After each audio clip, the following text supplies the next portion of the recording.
نے فرمایا تم کیا سمجھتے ہو خالد بن ولید اپنے بازو کی طاقت سے یہ جیتتا ہے، اپنی قوت کے بل بوتے جنگوں میں فتح حاصل کرتا ہے؟ یہ بات نہیں. میری اس پگڑی کی اہمیت تم نہیں جانتے، اس میں میرے رسول اللہ کے 3 منہ مبارکہ ہیں. میرا یہ یقین ہے ان منہ مبارکہ کی برکت سے اللہ مجھے فتح عطا کرتا. سبحان اللہ سبحان اللہ سبحان اللہ سبحان اللہ، اللہ اکبر.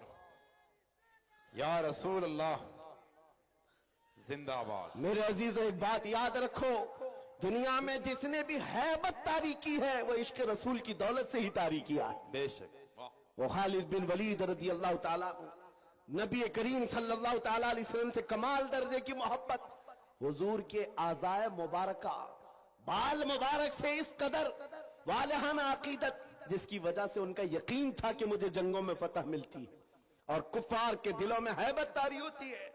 آپ کو پتا ہے تاریخ میں آپ جھانک کر کے دیکھیں، ایک ایسا خلیفہ بھی گزرا ہے جس کا نام آج بھی لوگ لیتے ہیں، بلکہ یورپ کی سرزمین پر تو اب اس عظیم جرنیل کا دن منایا جانے لگا ہے، وہ صلاح الدین ایوبی.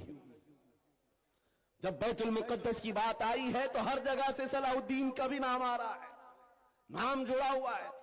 اٹلی اور ڈنمارک میں اب لوگ صلاح الدین ڈے منا رہے ہیں. ہم نہیں، دشمنان اسلام بھی کہتے ہیں ایسا جرنیل ہم نے دیکھا نہیں تاریخ میں، اس لیے کہ 50-50 ہزار لوگ قید ہو کر آتے اگر جنگ میں، تب بھی سب کو آزاد کرتا تھا، معاف کرتا تھا، بڑا دل رکھتا تھا، بہت بڑا دل رکھتا تھا. اس صلاح الدین کی بات کر رہا ہوں جس کی طاقت کا لوہا پوری دنیا مانتی رہی. صلیبی طاقتوں نے لکھا ہے ایک میدان ایسا بھی ہم نے دیکھا، مسلمان تاریخ نگاروں کی بات نہیں کر رہا ہوں، انگریز تاریخ نگار لکھتا ہے ایک میدان ایسا بھی آیا جب 4 لاکھ صلیبی تھے لیکن مقابلے میں صلاح الدین کے پاس صرف 12,000 کی فوج تھی، پھر بھی ڈٹا رہ گیا اور ڈٹا ہی نہیں رہا بلکہ 4 لاکھ کو تتر بتر کر کے رکھ دیا. واہ واہ. وہ طاقت کا لوہا دنیا مانتی تھی. اس صلاح الدین کی بات میں کر رہا ہوں. یہ دولت کہاں سے تھی صلاح الدین کے پاس؟ جو خالد بن ولید کو ملی، جو عمر ابن خطاب کو ملی رضی اللہ عنہما، وہی صلاح الدین ایوبی کے پاس بھی تھی. برنس نام کا ایک ایسا عیسائی سپہ سالار تھا جس نے ملک شام میں کچھ مسلمانوں کو گرفتار کیا جو حج پہ جا رہے تھے، عورتوں کو ذلیل کیا، ان کو کوڑے مارے، ان کا مال لوٹ لیا. سنو، جب وہ مسلمان وہاں پر کسی کے آسرے پر نہیں تھے، کسی کے سہارے پر نہیں تھے، وہ برنس انہیں کوڑے مارتا تھا اور کہتا تھا، کیا کہتا تھا؟ بلاؤ اپنے محمد کو، کہاں ہے تمہارا محمد؟ نعوذ باللہ، حضور کا نام لے کر کے تانا دیتا تھا. تم بات بات پر محمد عربی کی بات کرتے ہو، بلاؤ محمد کو. آج میں تم کو قید کیا ہوں، آج میں مار رہا ہوں، کوئی تم کو بچا نہیں رہا ہے.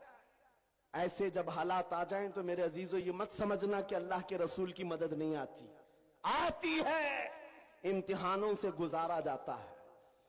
یہ وقت گزر گیا اور ان گرفتار مسلمانوں میں سے کوئی ایک آ کر صلاح الدین کے پاس یہ بات عرض کیا.